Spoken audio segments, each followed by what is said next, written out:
Hola amigos, buenas noches, bienvenidos. Hoy estamos en domingo y vamos a hablar de un tema muy importante para la vida de las empresas, para la vida de las organizaciones.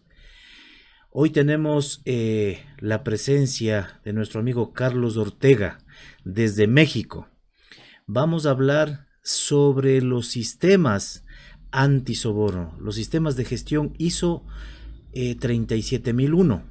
Pero lo más importante es que vamos a hablar cómo auditar esos sistemas, cómo hacer que esa implementación que ya hicimos sea un éxito y verifiquemos cómo se están cumpliendo los objetivos. Muy bien, le doy la más cordial bienvenida a nuestro querido amigo Carlos Ortega, experto antisoborno desde México. Un gusto, querido amigo, tenerte aquí. Hola, Clever. Buenas tardes a ti y a tu audiencia. ¿Cómo estás? Bueno, aquí cumpliendo con este reto que tuvimos hace 2 semanas, de hablar un poco sobre las auditorías internas, ¿no? En los sistemas de gestión antisoborno. Es un gran reto porque un curso de auditoría tarda 16 horas, ¿no? Vamos a tratar de en 1 hora tomar los elementos claves que pudiéramos estar auditando en un sistema de gestión antisoborno. Muy bien, inicialmente, Carlos, antes de entrar en materia, quisiera que nos digas un pantallazo. ¿Cuál es la importancia de saber auditar un sistema de gestión antisoborno para la empresa, para los trabajadores? ¿Cuál es la verdadera importancia de saber auditar un sistema?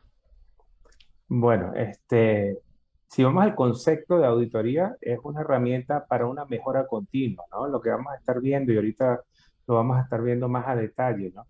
Entonces, es una herramienta de mejora continua para que los sistemas empiecen a ver las oportunidades que tienen para mejorar, obvio, y ir desarrollando una cultura hacia esa mejora continua con los sistemas de gestión.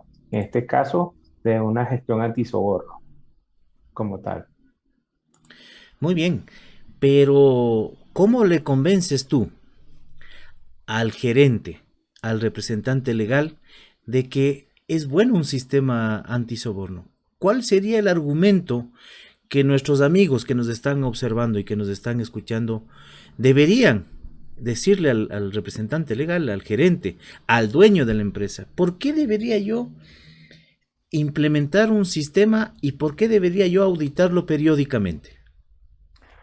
Muy bien, Clever, los sistemas de gestión antisoborno lo que están buscando es cuidar la reputación de las organizaciones. Hoy en día, el tema de imagen o de marcas, el tema reputacional hace la vida de una organización. Tenemos organizaciones, a medida que tengas un sistema robusto que mantenga la imagen de tu organización, definitivamente vas a poder conseguir proveedores y ser clientes o tus clientes se van a sentir mucho más seguros con trabajar contigo. Entonces, a medida que nosotros implementamos un sistema de gestión antisoborno, estamos cuidando la reputación y la imagen de nuestra organización y al mismo tiempo dándole garantía a nuestros proveedores, a nuestras partes interesadas de que estás haciendo una relación con una organización seria, transparente, que nunca va a poder afectarte la imagen haciendo negocios contigo. ¿Crees tú que se puede incrementar la productividad, que se pueden utilizar, se pueden incrementar las utilidades en una empresa, implementando y auditando un sistema de gestión antisoborno? Definitivamente, ¿no? Y lo he vivido en algunos casos, fíjate, bueno, y han pasado casos en redes sociales, temas como el trabajo de niños o el trabajo con empresas que hacen algún soborno. Al día siguiente, los clientes de esas empresas se van, ¿ok? ¿Por qué? Porque reputacionalmente no es bueno tener proveedores o estar asociado a hacer negocios con empresas de ese tipo. No está bien visto por una sociedad que está luchando en contra de este flagelo que es la corrupción. Por otro caso, a medida que tú estableces, eso quiere decir entonces que a medida que tú estableces un sistema de gestión antisoborno, definitivamente vas a estar haciendo negocios a largo plazo. Tu empresa va a seguir creciendo y las empresas o el personal que trabaja en estas empresas, como lo vimos hace 2 semanas, el tema ambiente de trabajo mejora. Definitivamente es un orgullo para las personas que trabajan en empresas transparentes, que son tienen cumplimiento legal, definitivamente las personas que trabajan en esas empresas son personas más profesionales, están más orgullosas y representan más a esa organización. Entonces tienes beneficios tanto internos como externos, ¿no? Tanto beneficios de capitales como de beneficios de talento humano, de ese desarrollo de ese talento humano. Pero ¿cómo competir con empresas que tienen esas prácticas si normalmente, pues, entre comillas, ya existe alguien que está negociando y ya está poniendo los precios y ya está prácticamente dedicando un contrato a una empresa X? ¿Cómo competir nosotros como empresarios? ¿Cómo nosotros deberíamos establecer esas pautas de buena gestión, de buena conducta, de no sobornar a la gente? ¿Cómo nosotros deberíamos aprovechar esa oportunidad? Definitivamente implementando un sistema de gestión antisoborno o estos requisitos que implica un sistema de gestión antisoborno nos va a permitir que nuestra organización tenga unos líderes con un compromiso a evitar el soborno. Y por otro lado, Clever, es que hoy en día, si tú entras en una lista negra o a veces la llamamos roja, donde tienes elementos de corrupción, tu empresa no va a estar bien vista por mercados financieros, no va a poder tener crédito. Entonces, hay muchos riesgos reputacionales hoy en día. Hoy en día, una empresa con una reputación, vamos a llamarla baja o mala, tiene unas dificultades para hacer negocio. O sea, no es tan fácil como para hacer negocio hoy en día.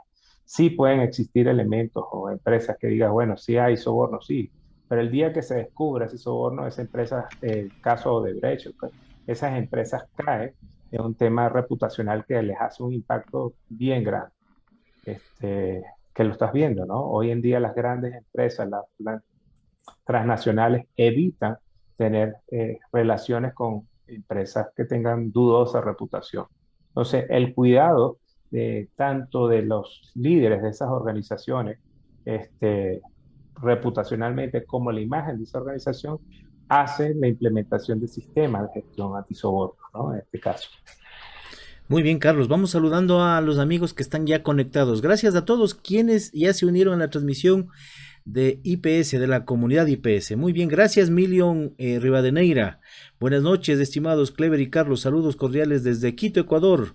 Excelente tema. Bueno, Gracias, mi querido amigo. Carol Espinosa, buenas noches desde México. Nos está escuchando. Gracias, amiga Carol. ¿Desde qué ciudad de México nos estás escuchando? Muchas gracias por unirte a la transmisión en vivo. A pesar de que estamos con los partidos de las selecciones para los mundiales y la copa, estamos con nuestra audiencia. Muchas gracias, amigos. No se olviden, ayúdennos a compartir el programa para llegar a la mayor cantidad de personas. Muy bien, entrando en materia, cuando tú ya tienes implementado un sistema de gestión anti-soborno, ¿cada qué tiempo es recomendable esa auditoría a ese sistema de gestión? bien, Clever, déjame presentarte un material, si me A permites. ver, con mucho gusto. Eh, Clever, y vamos avanzando. Tú me indicas si ya puedo, Sí, se ve muy si bien, ya se está. ve muy bien. Ok, Clever. Definitivamente cuando hablamos de auditorías o sistemas que vamos a estar auditando, sistemas de gestión, nosotros nos tenemos que ir a normas como la 19011, que son directrices para auditar. Si nosotros vemos cada cuánto nos dice esta norma que podemos auditar, mínimo una vez al año. ¿Ok? Una buena práctica para mí, cada vez estoy más convencido, que a medida que los auditores internos de la organización se empiezan a desarrollar y empezamos a tener un grupo de auditores, definitivamente los sistemas se hacen más robustos. ¿Ok? ¿De qué depende esa periodicidad de una auditoría? Bueno, dependiendo del número de hallazgos o de la situación que tenga la organización. Entonces, podemos empezar un tema de hacerlo con mayor frecuencia y algunos procesos a lo mejor que son más estables una vez al año como mínimo. Carlos, déjame aportar algo ahí. Es importante, amigos, lo que acaba de decir Carlos. El tiempo de auditorías, normalmente dice un año, puede ser un poquito más. Existen auditorías de seguimiento que Correcto. normalmente se hace después de haber hecho la auditoría. Tienes programado ya otra auditoría para ver cuál es el estado del cierre de las no conformidades. Y algo importantísimo, si ustedes tienen procesos que sean críticos, las auditorías deben ser más continuas. ¿Y por qué? Porque si ustedes descuidan un poquito la seguridad, descuidan un poquito el seguimiento que se debe hacer a esos procesos, muy probablemente exista hurto o exista algún tipo de corrupción o de soborno. Entonces, mucho cuidado, amigos. Esto les digo desde el punto de vista de experiencia. Te comentaba la vez pasada a ti, Carlos. Nosotros teníamos procesos en donde se manejaba bastante cantidad de efectivo, de dinero. Y Ujú. obviamente en esos lugares prácticamente los dólares que tenemos acá en el Ecuador son nuestra herramienta de trabajo, pero alguna gente se equivocaba y quería llevarse esa herramienta de trabajo a la casa. Entonces, eso es lo que nosotros debíamos de evitar. Y por eso es que te comento que en ese caso nosotros hacíamos auditorías trimestrales para verificar qué es lo que está En la pasando. electricidad, Muy bien, sigamos, bien Carlos. como tal. Y bien, Claire, y bajo ese concepto que vimos ahorita, y me decías, bueno, la pregunta sería, ¿qué es una auditoría? ¿Ok? Vamos a ver ese concepto, ¿no? Y, y lo que me gustaría compartir con tu audiencia en este concepto es, primero, que dice que es un proceso sistemático independiente, documentado para obtener evidencias y una evaluación objetiva que determina si todos los criterios de la auditoría han sido completados y son conformes. Fíjate que un punto importante de este concepto es que nos habla que es un proceso, ¿no? O sea, que una auditoría va a ser un proceso. Y de alguna forma, si vemos este proceso, está definido porque es sistemático, independiente y documentado. Tres elementos que van a estar cumpliendo para que se haga una auditoría. Y otro elemento clave que yo veo en este concepto es que han sido completados y son conformes. O sea que una auditoría, aquí empezamos a tener cambios en la opinión de las auditorías. No dice, no está hecho para hacer no conformidades. Una auditoría no está hecha para hacer no conformidades, sino por el contrario, para ver si están completados los requisitos y si están conformes esos requisitos. Definitivamente, al ver si están completados y son conformes, lo que te está permitiendo a ti tener una herramienta de trabajo, ¿no? O de mejora continua. Carlos, Eh, Carlos, Ujú. importante, cuando tú dices independiente, ojo, se auditan procesos, no personas. Pero cuando dices independiente, quisiera que le pongas un poquito más de énfasis a qué se refiere. La independencia que debe tener el auditor, el proceso de auditoría, la designación de los auditores internos, porque yo como gerente puedo decir, a ver, yo quiero que el Carlos, que es mi amigo, audite este No, proceso. sí, y te damos, y hay ejemplos, ¿no? Y cuando hablamos de independencia, es que esté libre de sesgo, ¿no? En este caso, que tengan funciones relacionadas o condicionantes o conflictos de interés, un poco como lo que estás hablando, ¿no, Clever? Que no existe ese conflicto de interés. Es un proceso de forma que genera, a medida que nosotros hacemos un proceso independiente, generamos confianza. Para que se vea un poco más claro ese concepto de independencia, es como si en el ejército un general le pide a un soldado que lo audite. O sea, ahí en ese esquema militar, es difícil ver una independencia como tal, porque hay una estructura. Entonces, los procesos a medida que sean libres de sesgo y de alguna forma los podamos hacer, la auditoría va a ser mucho más clara como tal, ¿no? Otro elemento, Clever, que veo yo en este concepto es la evaluación objetiva, ¿no? Y cuando hacemos evaluación objetiva, o sea, ya sabemos que es sistemático porque es un sistema que constantemente se va a venir haciendo, es independiente porque un poco lo que hablamos, que era un sesgo, que no existen esos conflictos de interés, que no dependa del auditor, de una opinión, de una presión externa, y que esté documentado, pero también que tenga una evaluación objetiva. O sea, que cuando hacemos una evaluación objetiva es que debemos, como auditores, o cuando se hace un proceso de auditor, comparar un elemento preestablecido con un requisito o un documento con un requisito de la norma en este caso, sin un juicio de valor, o sea, sin ese juicio de valor, o sea, que de una forma profesional, íntegra, podríamos tenerla, que se haga una comparación de ese requisito, ¿no? Como tal. Eso nos va a permitir entonces que el proceso de auditoría sea mucho más amplio, ¿no? Sea mucho más constructivo, ¿no? Para la organización. Excelente, muy bien. Sigamos, Carlos. Definitivamente, entonces, cuando vemos esos criterios, definitivamente la norma ISO 37000 nos habla de, como muchas normas ISO, nos habla de 7 criterios o 7 requisitos, ¿no? Como dice la norma, los cuales los vimos hace 2 semanas, que van desde el capítulo del requisito 4 hasta el requisito 10. A Bueno, medida que nos... Carlos, pero ¿Sí? del 1 al 3 es porque ya son repetitivos y son cosas que realmente no Son, se van a defini son, auditar. no se van a auditar, son definiciones de la norma y del 4 al 10 ya son los puntos que deberíamos estar auditando. Esa es la primera Sí, conclusión. Del 4 al 10 son los auditables. Muy bien. correcto. Y si te pones a ver, y entrando, vamos a pasar de una forma rápida por los 10, yo te diría, bueno, el contexto de la organización. Y la pregunta sería, ¿es lo mismo hacer un sistema de gestión en Ecuador, en México o en Suiza? Este sistema, No, implementarlo, definitivamente no, de verdad. ¿Y por qué? Porque las leyes, las culturas que hay en cada país nos va a dar ciertos factores internos y externos que nos van a estar de alguna forma indicando o dónde tenemos que hacer fuerza en nuestros sistemas de gestión. También en este contexto evaluamos las actividades que hace la organización. No es lo mismo, Clever, una empresa que haga logística exterior, por eso que estén trabajando en la aduana, que una empresa que realiza telas, ¿ok? Cuando estemos auditando. Entonces, la actividad como tal hace un sistema también diferente.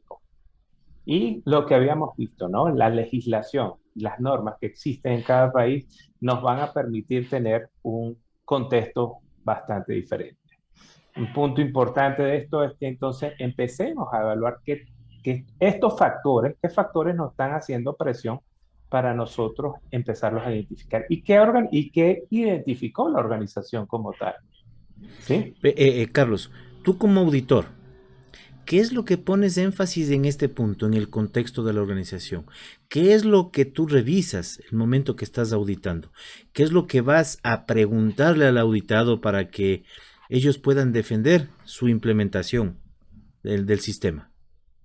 Eh, Fíjate en lo siguiente, ¿no? Cuando vemos el contexto, el análisis de la organización es clave, ver si ellos han considerado todos los niveles de corrupción que existen en el país, cómo están considerando el nivel de corrupción en los países, ¿no? Y si existen esas legislaciones. Y también esa interfase que existe entre las partes interesadas. Hoy en día las partes interesadas nos empiezan a hacer regulaciones. Entonces esas partes interesadas, gobierno, a veces tenemos en caso de las entidades financieras, superintendencias de banco que hacen presión para que cumplan cierta legislación a esa institución, ¿no? A esa organización. Entonces, mi foco en principio es ver esas partes interesadas y ese contexto de organización. Y Muy bien, definitivamente que ese contexto genere confianza a esas partes interesadas. Si yo no genero esa confianza con lo que estoy haciendo, tengo un grave problema, ¿no? muy bien, pero hablando ya en la práctica, deberíamos pedirles una matriz en donde hemos hecho el análisis del contexto de la organización, de los clientes internos, externos, autoridades, vecinos, clientes, la comunidad, todo lo que interviene en el contexto de nuestra empresa. El momento que nosotros auditamos, pues a chequear cómo lo hicieron, porque muchas de las veces, en nuestros casos, lo que hemos encontrado es una hoja una hojita que escriben, dice el contexto de la organización. Aquí se analizó las leyes vigentes en el país, pero no dicen cuáles leyes, no se Correcto, determina qué es lo que se hizo en la correcto, práctica. Entonces, ¿cómo tú correcto. demuestras esa evidencia objetiva? Es a través de una matriz de análisis. Correcto. Una matriz de análisis, una matriz de partes interesadas y yo pensaría que una matriz de cumplimiento legal, ¿no? ¿Cómo fue ese cumplimiento legal? O sea, tengo un código penal, cuáles son las actividades que pueden estar afectándome y cómo yo como organización empiezo a establecer control o debo establecer control. Esos tres elementos son bien claves en este proceso. Excelente. Así, si tienen alguna pregunta, amigos, por favor, a través del chat de Facebook, en donde estamos transmitiendo. Bienvenidos a todos quienes están. Carol, Byron, Damián, Priscila Meazoa, buenas noches, saludos. Teresa Félix García, muchas gracias por unirse. Sigamos, por favor, Carlos. Bien, si vamos entonces, ya vimos el contexto, vimos esa organización, vimos que no es lo mismo hacer un sistema de gestión en Ecuador, México o Suecia, es diferente. Nos vamos a tener que ir un poco lo que tú hablabas, Clever, ese liderazgo.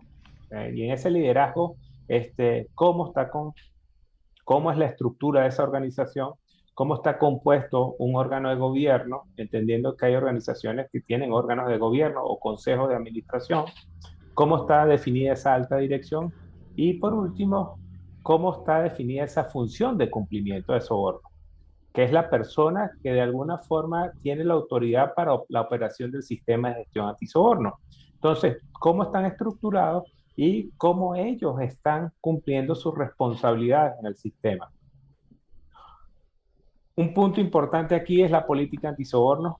O sea, esta política antisoborno tenemos que es el compromiso que va a tener ese liderazgo hacia la organización y el trata y cómo están tratando el manejo de conflicto de interés. Este, Hoy en día, sí, y lo vimos en cómo se maneja ese conflicto, cómo declaro yo un conflicto de interés. Un elemento clave aquí es que no solamente es declarar si existe el conflicto de interés, sino también declarar que no existe, ¿ok? Es declarar cómo una organización empieza a tomar decisiones sobre conflicto de interés. Definitivamente aquí una política de cero tolerancia. O sea, aquí tenemos que tener un liderazgo que no permita el soborno, ¿no? Y eso lo vamos a tener que ir evidenciando en ese proceso.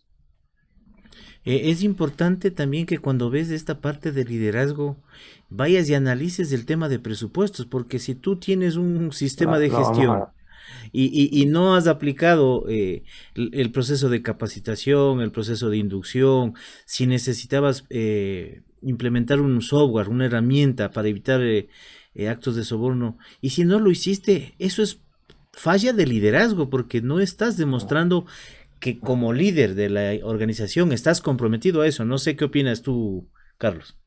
Claro, claro, y lo vamos a ver un poquito más adelante con el soporte, pero sí, este seguimiento a esos indicadores que estamos viendo, a esa gestión de riesgo que empezamos a identificar, cómo empezamos a evidenciar que estamos haciendo un liderazgo que permita la eficacia del sistema.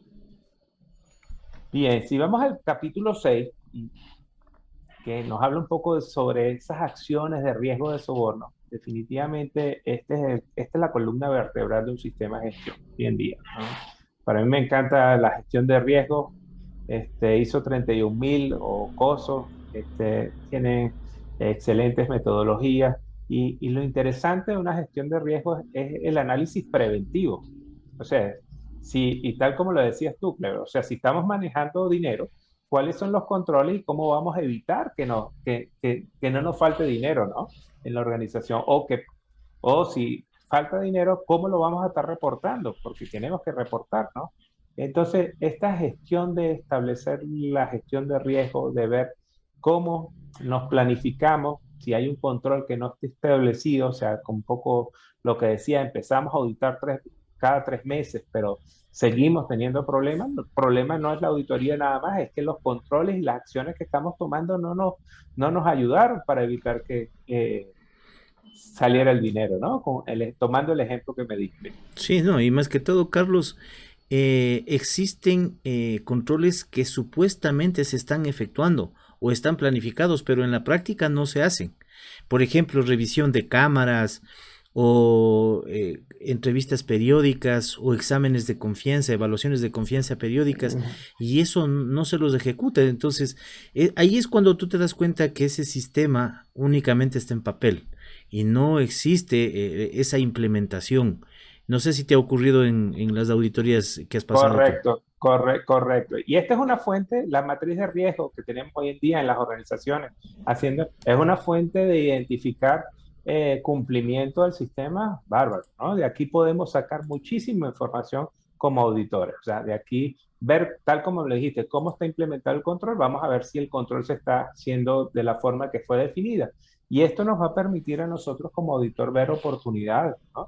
Y identificar esas oportunidades. Antes, oye, y ese es un cambio fundamental, ¿no? De la ISO. Antes solamente veíamos los riesgos, pero no se Exacto. veían las oportunidades, porque si tú aplicas un control efectivo, después de que identificaste el peligro, mediste, evaluaste el riesgo, y luego pones controles efectivos, eso es una oportunidad, por ejemplo, de crecimiento, una oportunidad de mejorar la imagen, una oportunidad de ingresar en nuevos mercados. Y eso es lo que normalmente te permite, por ejemplo, la implementación de un sistema como estos. El participar en licitaciones internacionales, en licitaciones en donde te están pidiendo o es valorado que exista un sistema antisoborno para evitar que exista algún tipo de arreglo por debajo de la mesa. Correcto. Y aquí otro punto importante es también ver ese apetito que tiene la organización de disminuir los niveles de aceptación de riesgo. ¿Ok?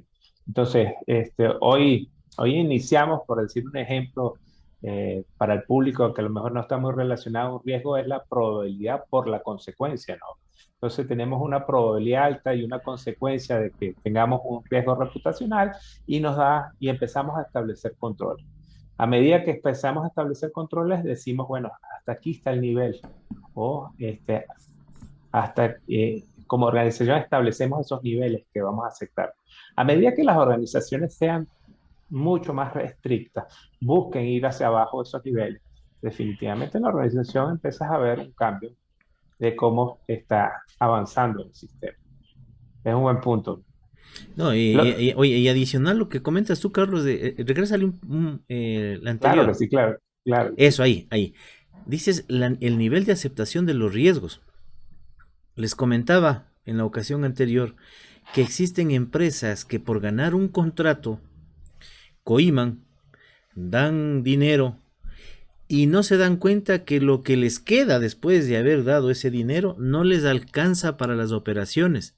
Y ahí es cuando comienzan a tener problemas en operaciones, en logística, en cumplir los contratos. Y ahí es cuando las empresas tienen el gravísimo riesgo de quebrar. Es correcto, es correcto. Entonces, como organizaciones tenemos que empezar a trabajar con esos riesgos, establecernos objetivos y empezar a trabajar con esos controles para que... eh, claro, sabes que mucha gente me pregunta, bueno, Carlos, pero con esto eliminamos ese soborno que me dices tú. Este, yo digo que hoy en día ni las empresas que tienen certificados de ISO 9000, que tienen certificado de calidad, no te no eliminan los riesgos de que salga un producto malo, ¿no? Y aquí tampoco estamos eliminando los riesgos de que exista algo que pueda cometer un soborno. Pero a medida que nosotros estamos implementando y estamos mejorando y estamos llevando este sistema, la posibilidad de tener un soborno es cada vez menor. Tal como pasa en calidad, ¿no? Los riesgos de que tengas un producto, una queja de un producto, va a ser cada vez menor.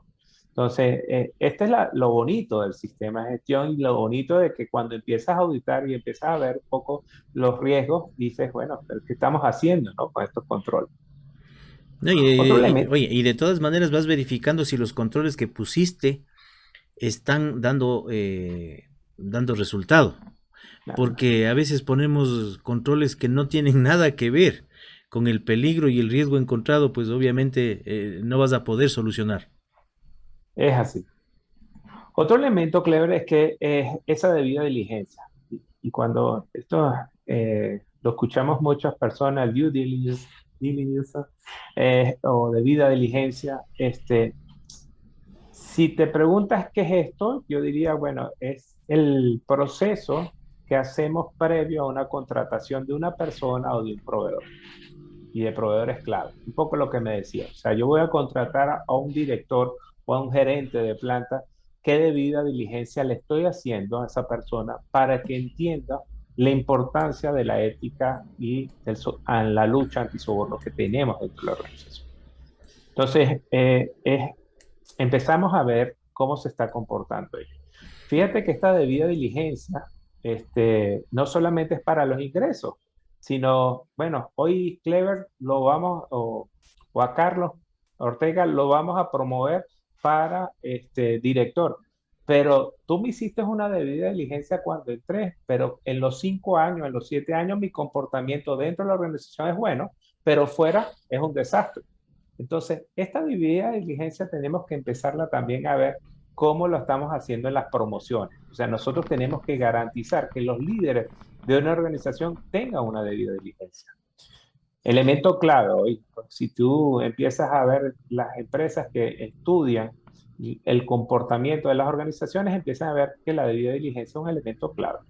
Y lo otro que vemos aquí en este punto es lo que tú mencionabas: recursos humanos, recursos físicos, financieros que hemos dado a la organización o la organización dispone para la eficacia de, de todo este sistema de gestión. Y por último, la formación y concientización. Entendemos que el tema de corrupción o el tema de soborno es un tema personal, ético de la persona. Entonces, tenemos que ir madurando y creciendo ese sistema. Carlos, Definitiva. Sí, adelante, adelante. quiero ahí aportar una situación en lo que tú hablabas de la debida diligencia. Yo conozco ejemplos claros en donde transnacionales dicen, bueno, a partir de este año sacan a todos los proveedores y queremos proveedores nuevos, como que fuera una medida eh, para evitar actos de corrupción. Pero ahí es cuando tú te encuentras en que existen proveedores que te dan servicios únicos, te dan servicios que no los puedes encontrar fácilmente en el mercado. ¿Y qué pasa ahí? Yo conozco y de primera fuente empresas que dan servicios que son únicos y que no existen o no es común darlos en el mercado. ¿Qué pasa ahí? ¿Cuál sería la recomendación para la empresa transnacional? En vez de deshacerse de ese proveedor que seguramente es bueno, evitar deshacerse de ese proveedor. ¿Cuál sería una recomendación en ese caso de debida diligencia, Carlos? Sí, y cuando el proveedor ya tiene tiempo, ¿no? Es definitivamente irlo formando. O sea, tienes que dedicarle tiempo a la concientización de ese proveedor, porque inclusive puede ser temas de país, ¿no? O de sitios donde solamente hay una empresa de transporte, ¿ok? No hay otra. Entonces, esa empresa tenemos que irla concientizando y llevando esa formación ética en su personal. O sea, creemos que la empresa o nuestro socio de negocio es importante y tenemos que empezarlo a llevar como tal. Muy Es bien. clave, ¿no? Es clave. Otro elemento en el capítulo 8, vamos a ver, y súper importante, canal de denuncia. ¿Cómo manejamos ese canal de denuncia? ¿Qué nos está funcionando hoy en día ese canal de denuncia? ¿Nos está ayudando ese canal de denuncia a detectar situaciones irregulares? ¿Qué estamos viendo nosotros en ese canal de denuncia? ¿Y cómo estamos haciendo la investigación? ¿Cómo empezamos a hacer investigaciones dentro de la organización transparente? Aquí cae lo mismo, ¿no? Si mi jefe me dice que investigue, pero investigo de una forma inadecuada, tengo el mismo problema. Controles financieros y no financieros, cómo establecemos esos controles financieros y no financieros. Y aquí un poco lo que tú mencionabas, ¿no? Si pagamos una coima o si pagamos un cohecho, o pagamos, financieramente tienen que reportar, porque está entrando un dinero y quién está saliendo en una organización, cómo se está manejando la contabilidad de esta empresa. Y desde el punto de vista, hoy en día en las leyes que estamos viendo, necesitamos tener nuestras organizaciones auditorías financieras, auditorías contables, por entes de tercera parte.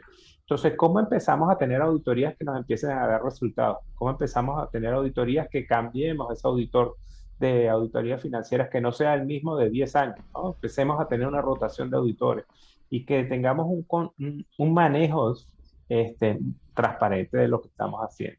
Y por último, ver cómo se están manejando regalos, donaciones, hospitalidades dentro de la organización. O sea, cómo estamos estableciendo esos mecanismos como tal. ¿Sí? ¿Cómo están esos mecanismos y cómo realmente se están controlando? Porque puedes tener una política de regalos. Te doy un ejemplo. En este gobierno que recién empezó el 24 de mayo acá en el Ecuador, el presidente dijo que existe una política de regalos. Que ningún regalo al presidente puede ser mayor a $100. Que él no va a permitir que se den esos casos.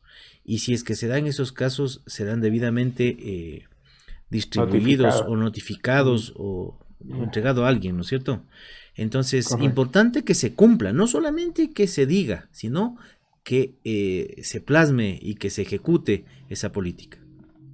Y esta situación, que lo ves como los presidentes, fíjate que eh, tengo una empresa que trabaja un local de su empresa, trabaja una plaza, un centro comercial. Esta es una empresa financiera, ¿no? Y esta empresa financiera, al lado de ella tenía un restaurante. Bueno, el gerente le invitaban al restaurante y ellos depositaban, hacían. Entonces tú decías, oye, una relación que está tan cercana porque el gerente le está regalando la comida, ¿no? De un local. Entonces empezamos a ver elementos, dice, se cambia el concepto de regalo. Si ya esto no es un regalo, ya esto es un soborno, ¿no?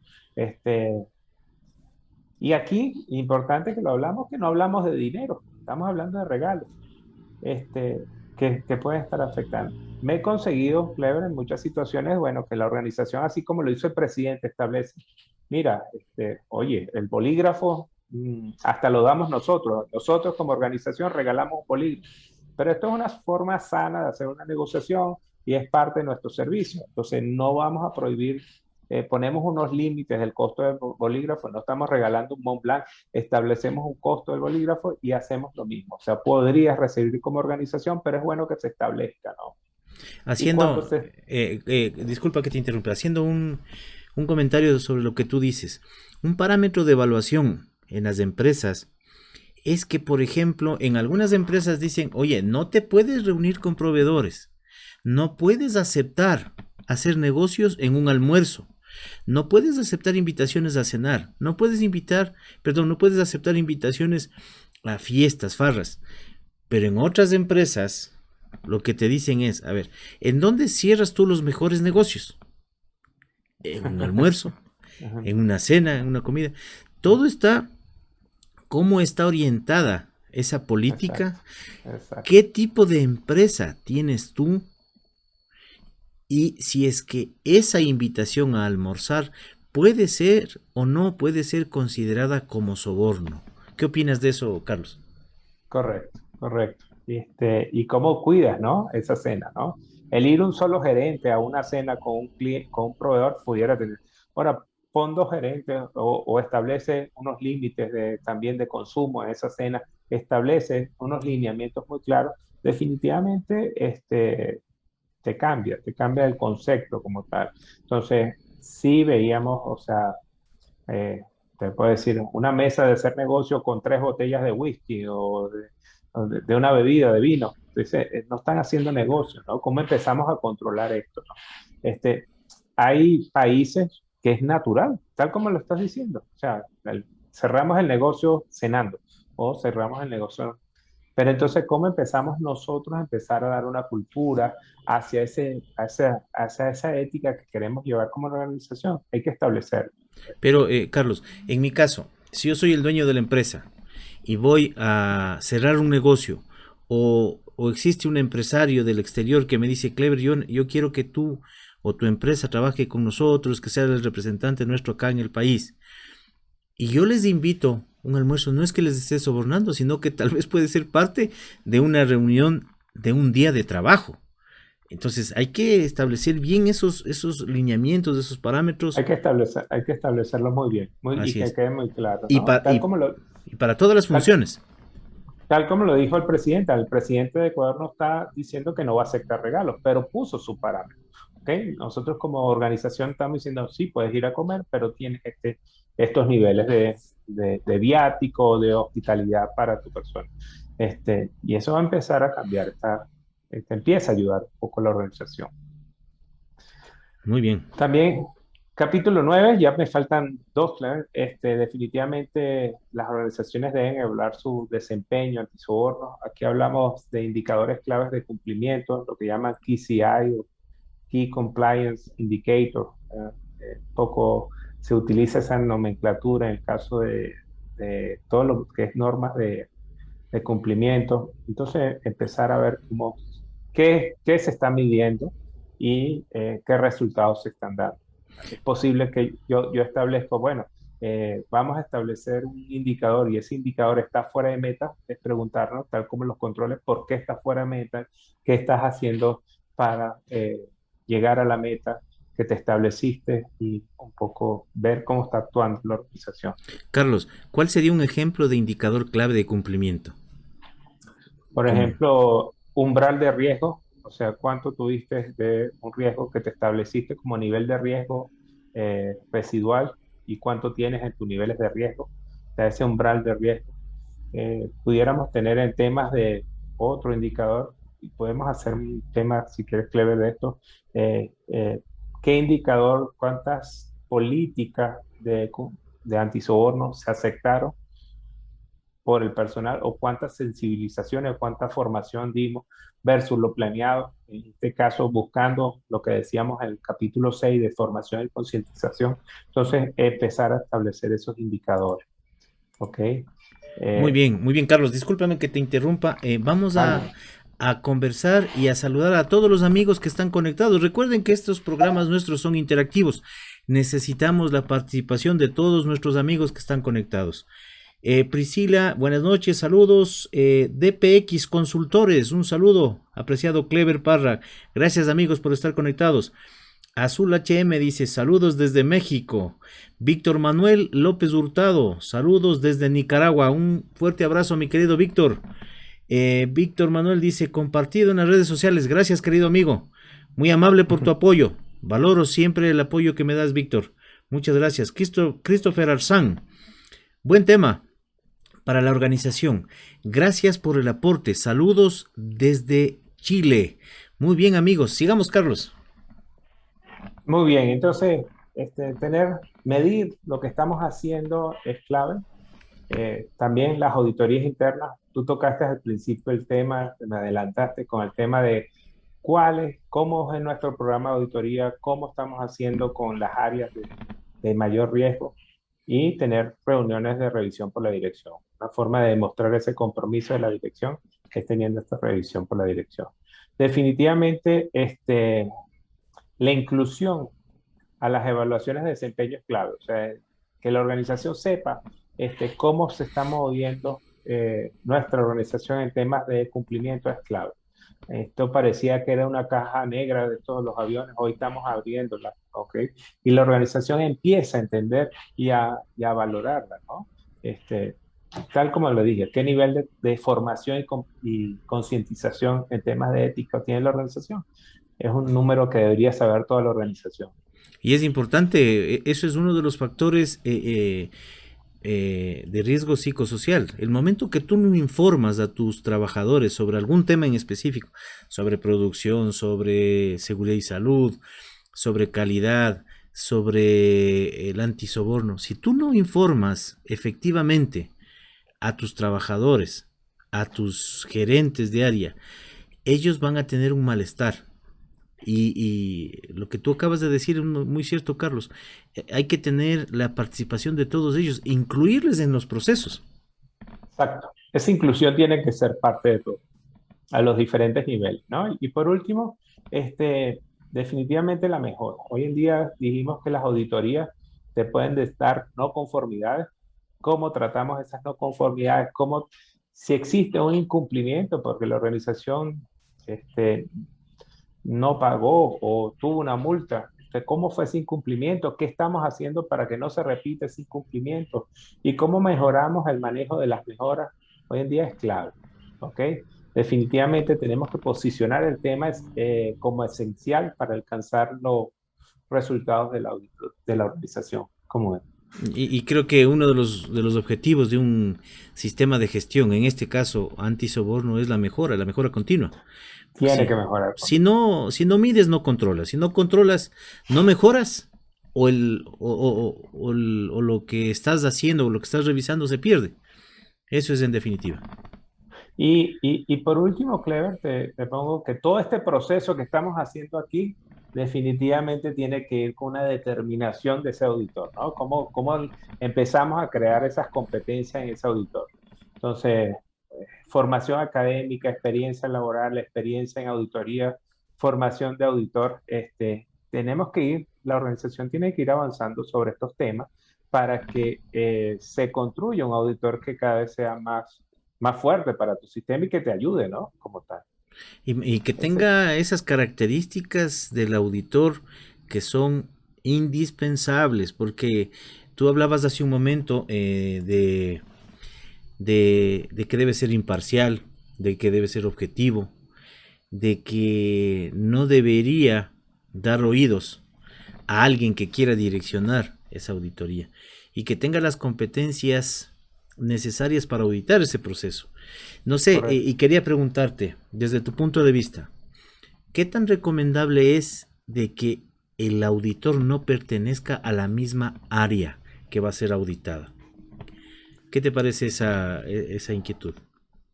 Bueno, eso que no pertenezca a la misma área es parte de los principios que hablamos al principio, ¿no? O sea, de independencia. Este, por eso es que digo que tenemos que tener un grupo de auditores, empezar a crear ese grupo de auditores que nos vayan haciendo el proceso un poco más independiente, como lo planteamos al principio, ¿no, Fred? Sí, sí, Es clave. definitivamente, tanto para la implementación como para la auditoría. Si tú ya implementaste, diseñaste, implementaste y estás mejorando un sistema de gestión antisoborno, es ideal que ya tengas en tu compañía, en tu empresa, primero auditores líderes, mínimo uno, Correcto. luego auditores internos que te permitan hacer el programa de auditoría, el programa anual de auditoría, de tal manera de que cada mes estés auditando algún proceso, algún área, y obviamente delimitas ahí el alcance de esa auditoría.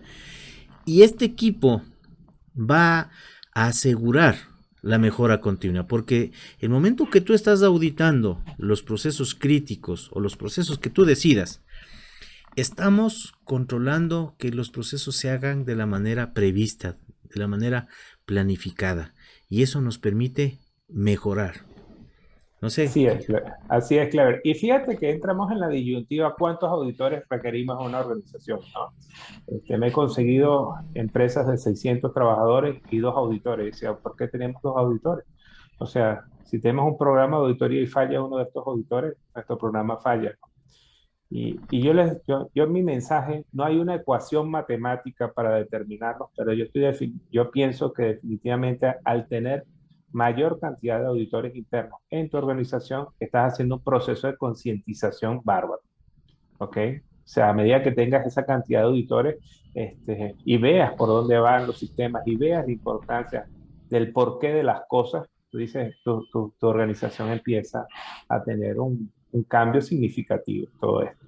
Entonces, mi reflexión en este punto es, hay que crear ese equipo, tal como lo dijiste, hay que crear un equipo grande, multidisciplinario, que nos permita hacer el sistema cada vez más importante.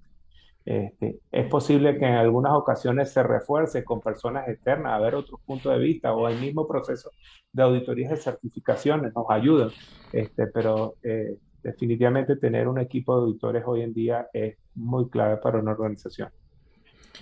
Algo indispensable que yo siempre recalco es la participación de la alta gerencia.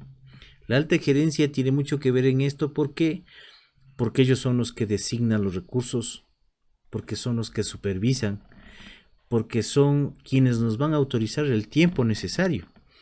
Y cuando en los procesos de implementación no existe el compromiso de la alta gerencia, es muy difícil que se implemente y mucho peor que se audite.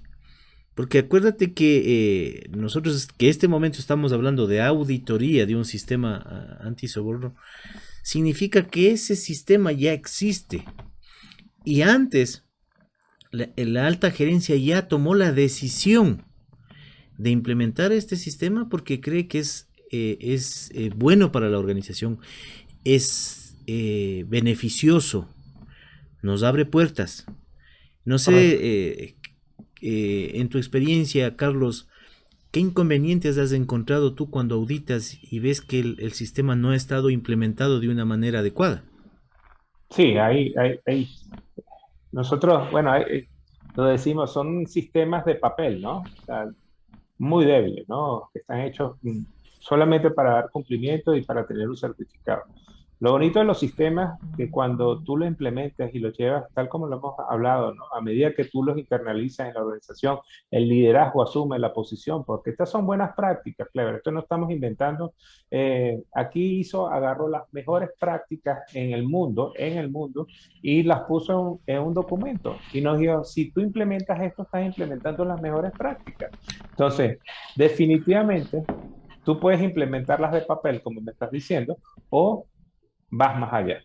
Y el reto de las organizaciones hoy en día es ir más allá, ir en ese proceso de mejora continua que te permita que tu organización se identifique, crezca, yo lo veo hoy en día, o sea, hoy el cambio es bárbaro. Y en las grandes empresas, ¿por qué las grandes empresas se mantienen en el tiempo? Porque han internalizado los sistemas y han llevado los sistemas a un nivel donde para ellos sea útil. No que sea una carga, no que sea un papel, sino que sea útil en verdad. Entonces ahí es el cambio.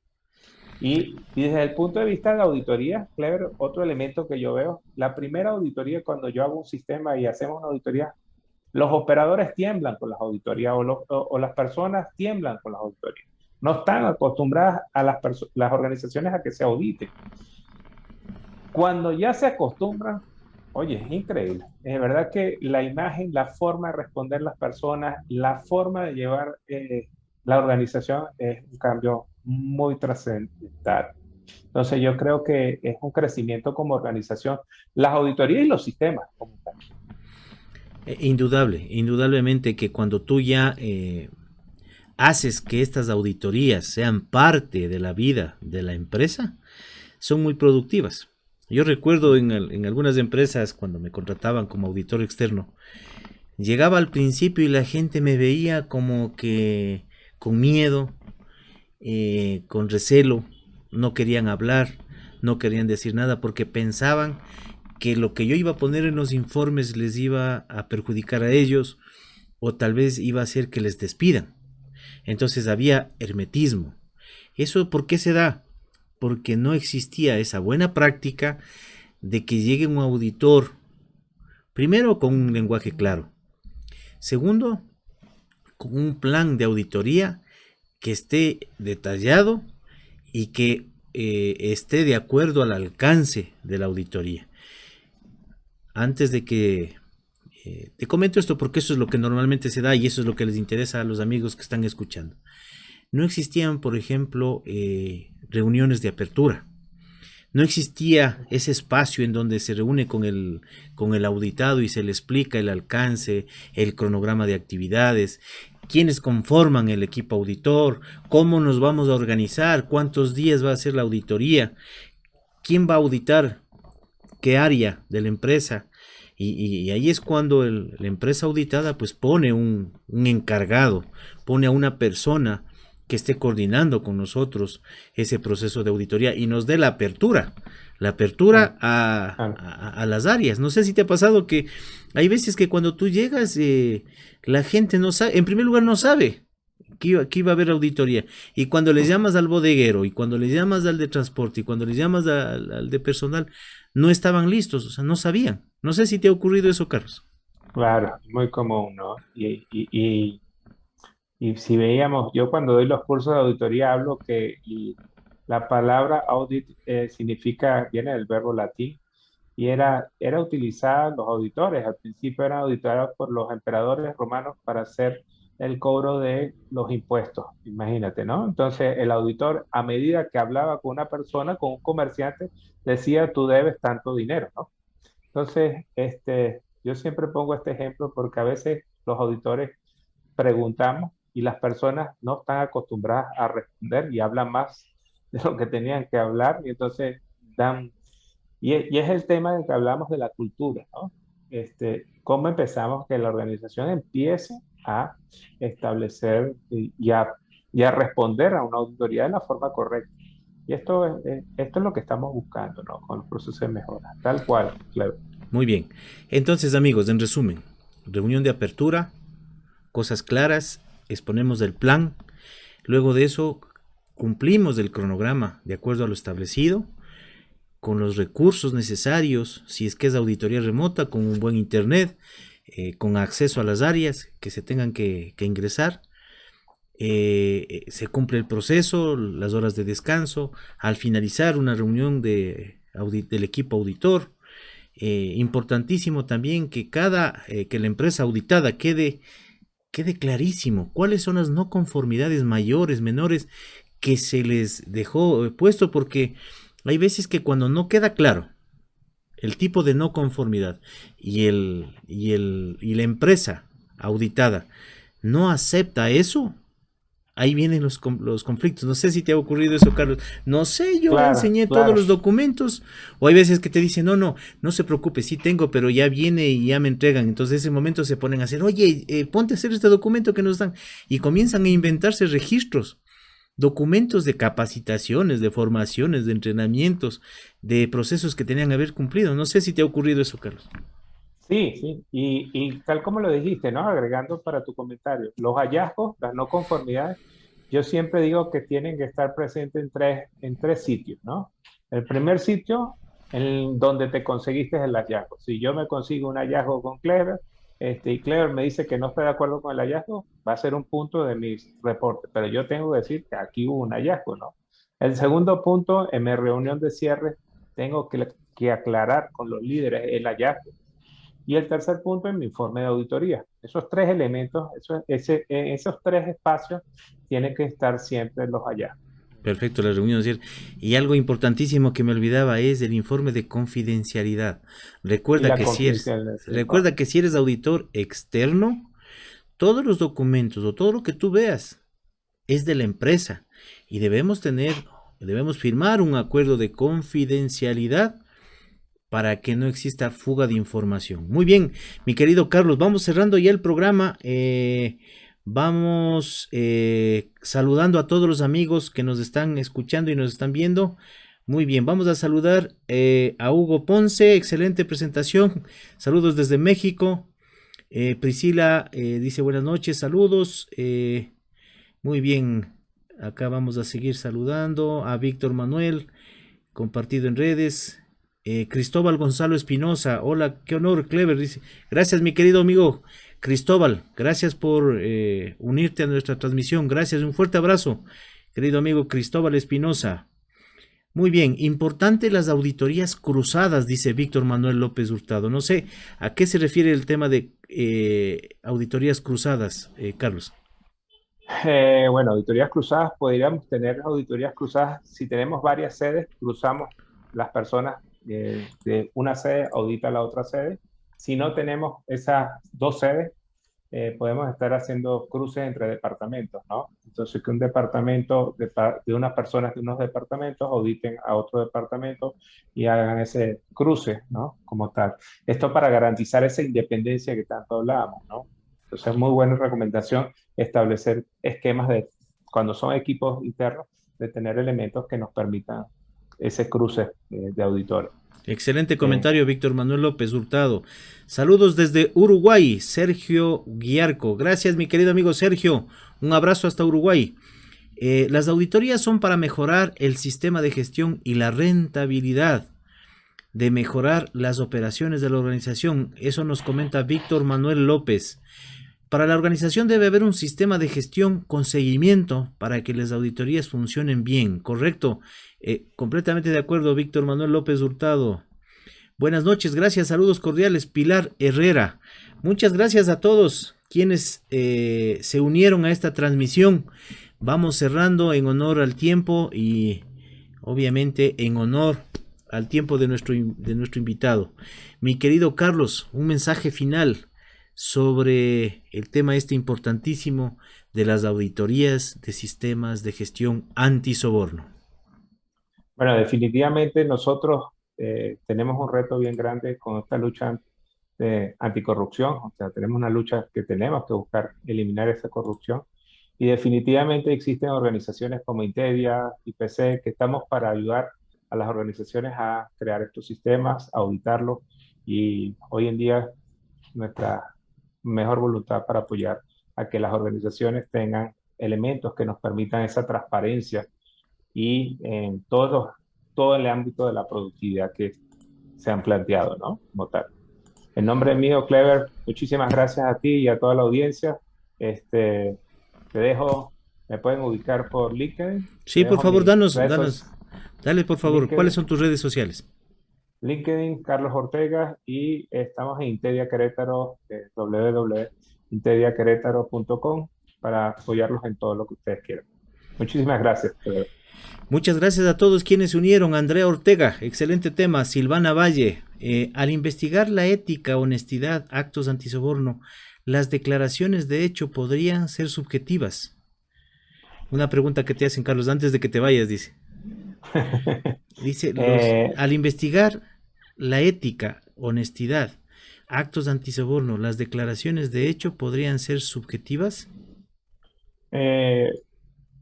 Normalmente cuando lo vamos a conseguir con los canales de denuncia, ¿no? Cuando estamos implementando canales de denuncia, sí pueden haber denuncias de mala fe, que pueden ser subjetivas, pero por eso hablaba de la importancia de los procesos de investigación de esa denuncia, ¿no?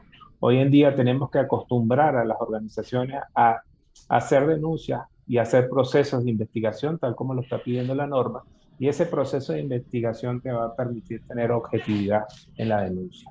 Definitivamente sí. Amigos, sí, sigue, por favor. Sigue. Y por el otro lado, es darle la seriedad y la oportunidad a los canales de denuncias para que sean utilizados de la mejor buena fe, ¿no? Como tal. Pero buen punto. Este martes que viene, recuerden, vamos a tener un programa a las 7 de la noche en donde vamos a hablar sobre las investigaciones privadas. ¿Y cuál es el aporte de esas investigaciones privadas a la seguridad ciudadana? Importante tema que tiene que ver con lo que estamos hablando de antisobornos. Azul HM dice, ¿qué tan continuo debe ser auditorías para el sistema? Que ya habíamos hablado, pero sería bueno que lo recalques, Carlos. ¿Cada qué tiempo? Tal como lo hablamos, la norma nos pide al menos una vez al mes. Mi recomendación es que tengamos una vez al año. Una vez al año, perdón. Mi recomendación es que tengamos programas un poco más estudiados y que nos permitan tener procesos de auditoría a los procesos de mayor riesgo de soborno. Entonces, tener una mayor continuidad en las auditorías internas. Y ojo, y tomando en cuenta lo que hablamos de la cantidad de auditores, a medida que nosotros estamos haciendo auditoría, no la hagamos una vez al año, a medida que las hacemos más continuas, nuestros auditores se van formando. Es mucho mejor. Empiezan a tener características de observación, no solamente de leer un documento, entonces el auditor empieza a hacer un mayor aporte al sistema. Y el auditado también forma esa cultura. Porque ya sabe que tienes una auditoría cada 3 meses. No dejas que se acumulen todos los procesos o todo lo que tienes que reportar o los informes hasta fin de año, sino que ya lo vas haciendo mensualmente, trimestralmente, cada 6 meses, etcétera. En unas organizaciones decían, cuando hay auditoría es como si viniera el paso de la reina, ¿no? Limpiaban toda la planta, organizaban la planta, ¿no? Entonces, a medida que lo haces continuo, te das cuenta que la planta va mejorando, ¿no? Las organizaciones van mejorando.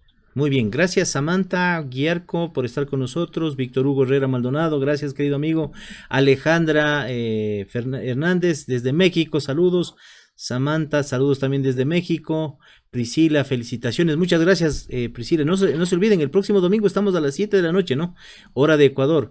Christopher Arzán dice, muchas gracias por los aportes. Carlos Ortega y Clever Parra desde Chile, nos dice Christopher. Francisco Lucero, yo he visto que la ética que tenía la empresa para la que laboraba no lo implementaban, dice. O sea, en definitiva, no querían implementar porque no les convenía, entre comillas. Muy bien, Silvana Valle, gracias, excelente tema, felicitaciones Clever y Carlos, gracias Silvanita por estar con nosotros. Víctor Manuel López Hurtado, saludos a todos los colegas de Latinoamérica.